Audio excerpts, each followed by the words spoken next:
Hi folks, we are back at the painting table and we've got another model all prime prepped, ready to go.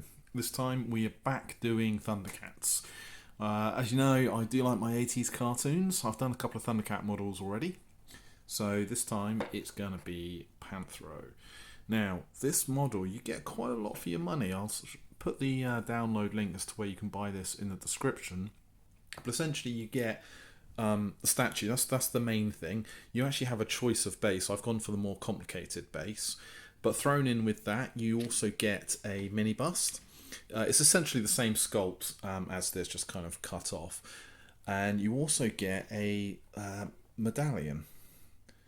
Sort of, it's like a best way to describe it is just essentially like a coin type thing. So yeah, so that's a nice little set. It's quite nice to do. So I thought, normally I would just print out the statue, but I thought, you know what, I'll just do the whole thing. Why not? Then I can at least show you everything you get with this.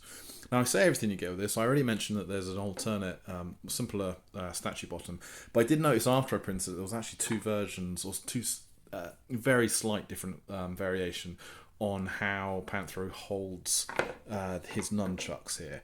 But I've gone for the version that I think looks better anyway. So everything is all primed. So I've done this guy. I didn't change the scale of him. He's in approximate 1/6 scale, so I left that as it was.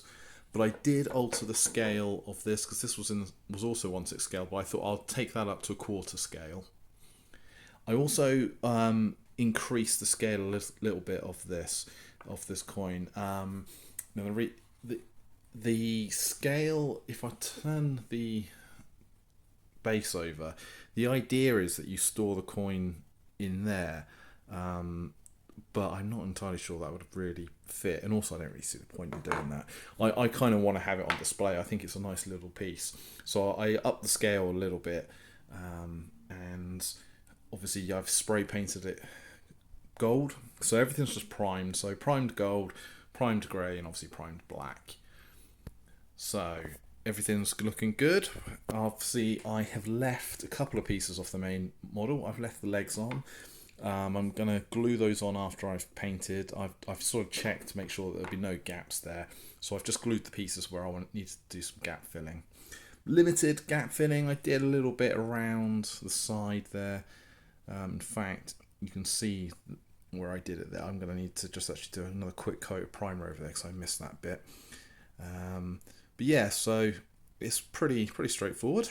It didn't take too long to clean up. The bust took the most amount of clean up and prep work. It's all solid it's one piece. I printed it hollow, but because it is all one piece, there was a lot of supports in working out how to print this. So there was a lot of cleanup, and there was a few gouges that was taken out at the back. But I've managed to fill those in, sanded it over, and actually, you know what, I think I'm pretty happy with that. I've hidden pretty much all of the work there. It was on the back anyway, so it's not going to be too much of a problem. So yeah, looking forward to doing this one. I will explain as I go through the video the choices why I made on the colours I used on the primer. But you know what, let's crack on and start putting some paint down. Okay, so the medallion has already been primed initially with black, and I went over that with a gold primer. Retributorama by GW, which is a very good gold paint. So the primer's gone on really nicely. I don't think I need to actually touch up any of the gold at this stage. So what I'm going to do is I'm going to take some black wash. Any black wash you have will be fine. And then I'm just going to go over the entire thing, because what I want to have is this medallion to look a little bit used, a little bit kind of antique looking. And the way I've found in the past to do that is to put black wash over gold. Now you might think that's not the way to go, or you might think a sort of a red or a brown colour, but I find the best results is definitely the black. Obviously it also helps bring out all the detail, you know, especially on a sort of a 3D image like this coin has. So what I'm going to do is carry on plastering it over one side. I will then pop that on a lid just so I protect the bottom of it. Then once it's dried on one front, I'll turn it over and then repeat the process on the other side.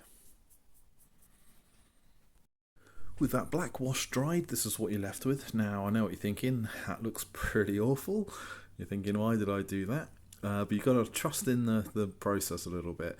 So yeah, this is obviously looking very grimy and not particularly nice or particularly golden. But this is where the next few steps come in, and it's going to tidy all this, brighten this back up, and that dark recesses will be left, which is what we want. So what we're going to do is return to the gold colour that I originally used, this time in pot form, so it's Retributor Armour, and I'm just going to do essentially a dry brush over the whole thing. So it's just a case of taking a little bit of the gold paint and then getting most of it off the brush onto a paper towel. And then when you're happy, you're not leaving too much paint back, it's just a case of now going over the whole thing with this dry brush. And you should see already that it's starting to tidy up that gold a little bit, catching the edges, but leaving the recesses. So I'm going to carry on doing this, obviously on both sides, until I'm happy with it. So after that first dry brush, this is what you're left with, and that's obviously looking a lot better now, a lot tidier. And to be fair, you could probably just leave it just like that, but I'm going to go a couple of steps further. So I'm going to take some Liberator Gold. Now this is quite thin gold paint, and it's a slightly shinier gold, although weirdly it has less metallic flakes in it. So I'm not quite sure how that works, but somehow it is. So exactly the same process as what we just did before. Getting off most of the paint. Now, as I say, this is quite a thinner, runnier paint, so just need to make sure that you've got plenty of it off. And again, exactly the same process, so just going around the whole thing, just catching the edges. And this will just give it a slight more contrast, slight bit of variation on the gold shine.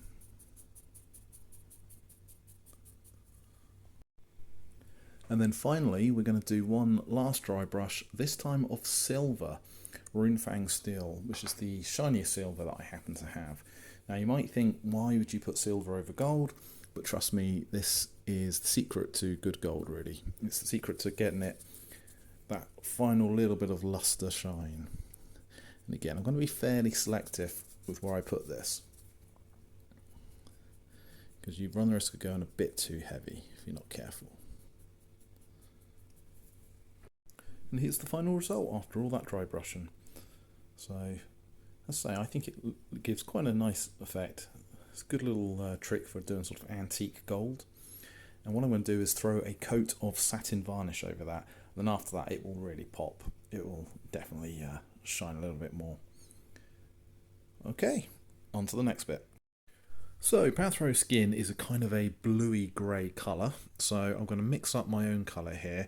So I'm going to use probably about 50-50 parts Azure mixed with Dawnstone grey. Now this should give me a fairly lightish blue. Now you could just do grey, frankly. I mean, the undercoat I had originally would have been okay, but looking at pictures online of what the cartoon is, he isn't quite grey. I would say he is definitely a bluier grey. So hopefully this sort of colour, once it's dry, will work. Now the trouble is, when you mix up colours, you want to make sure that you've mixed up enough to cover all the parts that need to be that colour, because it's going to be a bit hard to match it otherwise. So I'm just going to go across all the skin parts, make sure I get everything covered. So it took a couple of coats, but I'm pretty happy with that skin colour. I think that pretty much matches what we see in the cartoon. So next I'm going to take some Panthro blue, which is a navy blue, and basically paint in his pants. So his clothes are essentially two different colours of blue, one dark, one light. So I'm just going to block in all the dark coloured parts.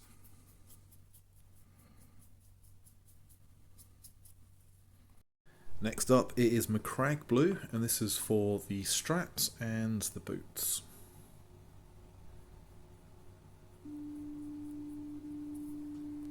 Next up is some magic blue, and this is going to be used for all the trim along the clothes. So this will be across the vests and also across the belts. Next up is taking a silver of your choice. I've actually mixed up some gunmetal with some runefang steel just to give it a bit more sparkle. And it's a case of going across all the silver bits, and there's quite a few on the model actually. You've got the spikes, you've got the chains for his nunchucks, and he's also wearing some bracelets as well. It's Administratum Grey next, and this is for some of the skin details because he's actually two-tone. So he's got light grey across the face, the chest and the palms of the hands. Then it's on to Mephiston Red, and that's going to be for one of the nunchuck handles and also for the symbol on the belt. So after that red is applied, I've got the majority of the base colours down. So at this stage what I like to do is to see whether those colours are working, whether I need to highlight or darken them down. Now there's a number of ways you could do this. Previously I've used washes quite often to darken down colours. But what I'm going to do this time around actually is just do stipple effects, I think, around the pieces that need it. So for example, I think the belt needs to be, it is a darker blue than the straps, but it's not really coming across like that. So I will stipple probably black into that. I will highlight up the blue straps above it. The reds on the belts and also on the nunchucks, I think they need to be a bit brighter, so I will add in some stippling of orange to that to bring that up as well. So I'll go through each of those steps now and you'll see what I mean in a bit more detail. So I'm going to start with the red. So what I've done is, using that original Mephiston red, I've added a little bit of orange to it. In this case some Fire Dragon Bright, and it's just to say to brighten up that red a little bit. Now taking majority of it back off the brush, I'm just going to go around the red piece and just stipple on lightly the slightly brighter colour.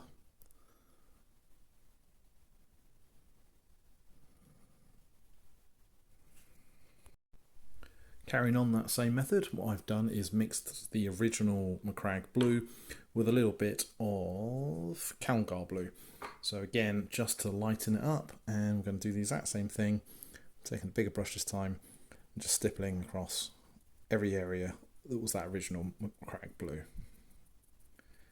It just ever so slightly builds up a bit of tonal difference. And then for the colours that I want to darken down, it's the opposite to that. So it's adding black to the original base colour. So in this case I want to darken down the darker blue that I used. So I just added in a little touch of black to the Panthro blue. And again we're just going to stipple all over that darker blue part.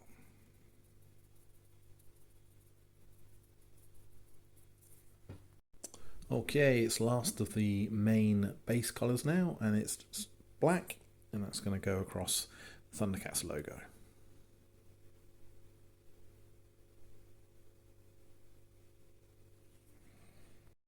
Okay, so next up it's pastel time. Now I've shown you how to do this before, but just to recap, you simply buy yourself a box of soft pastels, take out the colour of choice. Obviously this time I want to use some black, shave off some of the pastel so you've got this sort of nice chalky powdery stuff, and then what you're going to do is obviously take an old brush and start working it into the areas that you want to darken down.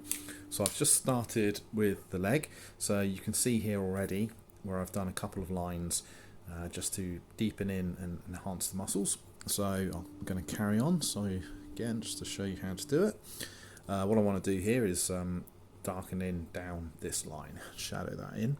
So you just simply work the pastel into the groove exactly as if you would as if you were painting it.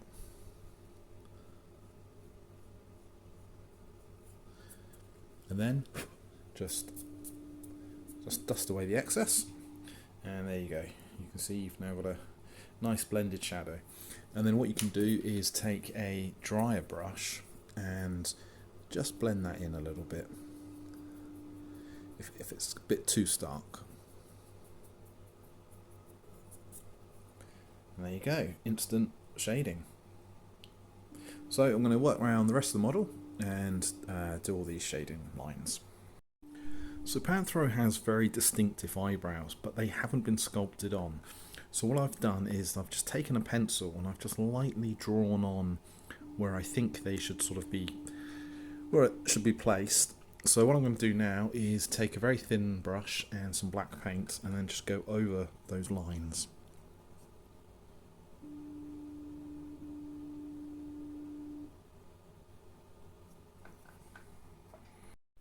So I have to be honest, that was pretty difficult to do, but I got there in the end. It was probably actually easier, funnily enough, on the smaller model than it was on the larger one.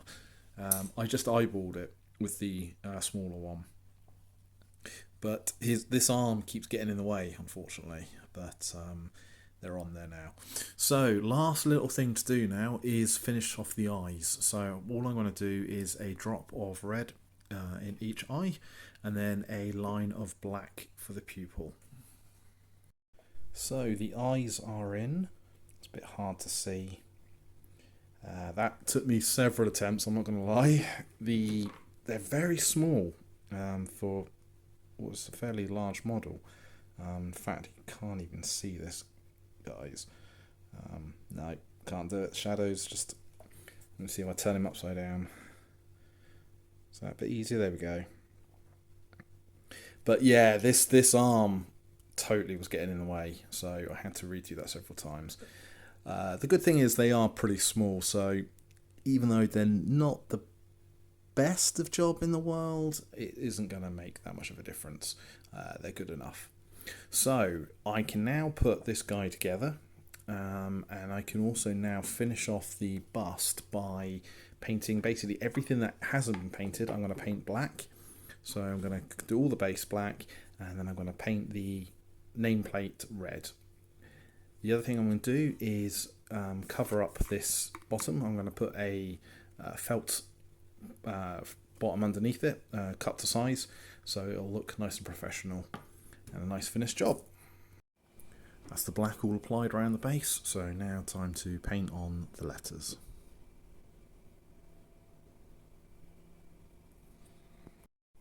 Finally, it's turning to the base. So for this, as you see, I've already primed it black.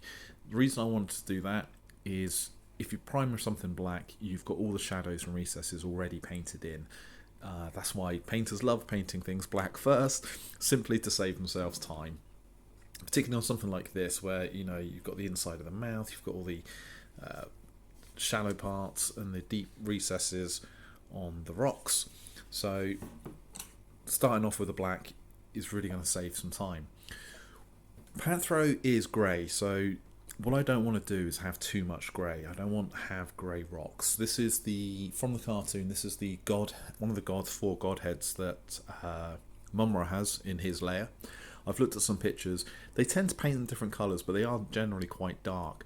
But often they paint them green. So green and black is what I'm going with. So very simply, I have taken a bunch of my green paints. I haven't really got a huge plan at this point as to sort of which colours I want to use. I think I'm just going to start probably with the darkest green and start working my way up from there. So that is going to be Lupercal green. I might even add in a splash of purple as we go along. I'll see how that looks.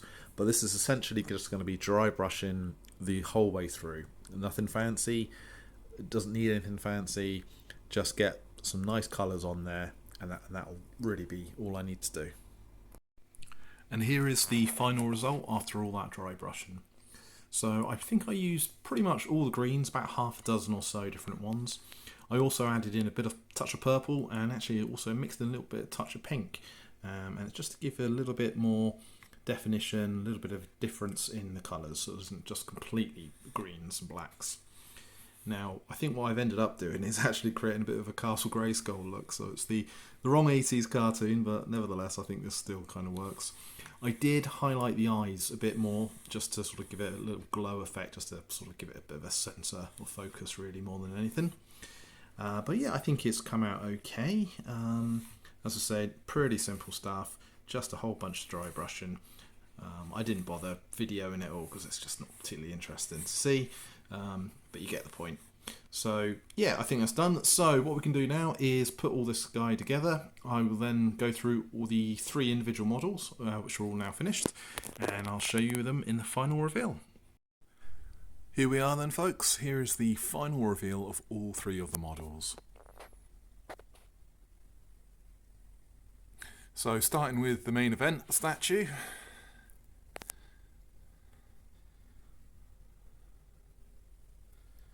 I'll just spin him around a little bit.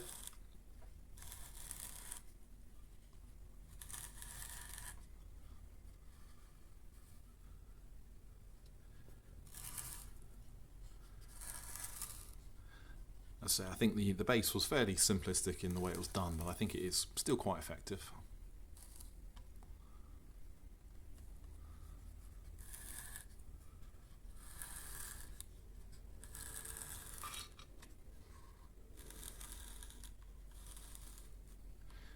Okay, and then here is the mini bust.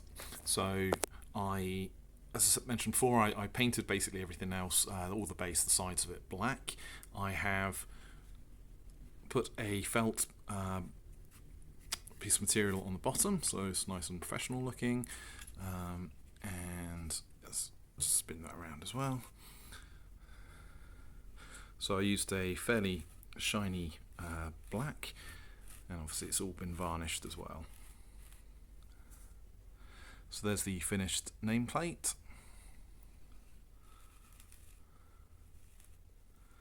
And we get a bit closer on the face there. And then finally, here is the medallion. So what I ended up doing is actually printing a little piece off separately just to display it. So I'll just take a quick look at the medallion. So this is after, again, the varnish has been applied. So I mentioned before that it was going to shine up a little nicer once that's done, and it has. So it's got that sort of antique gold look. And yeah, this is just basically a coin holder which I found online. I just looked up, I think it was on Colts 3D. So I rescaled it, I made it slightly bigger so it would fit the coin. And obviously I have painted it black and varnished it again, so it works quite well as a nice little holder. So yeah, I think as the 3-piece, I say you get all 3 of these models in the 1 pack, and I think as a set, you know, they look really, really nice together. Now I personally have a little bit of limited space on what I can and can't display, so I don't normally do this, but I'm actually going to be offering the mini bust up for sale. So if you are interested in that, I will put a link in the description. I'll be selling it through eBay, nice and simple, so if you want to grab that, then please do. Really like the inclusion of the medallions. You generally get one with each of the Thundercat models, but not every single one. I've done Wily Kit before, and I know she didn't include one, but she did include the bust. So I think that'll pretty much cover it for this video. I hope you enjoyed that. I hope you got a good look at the models that you're able to build and paint here. So as usual, just the usual kind of call to action stuff. So obviously like, subscribe, leave a comment if you can.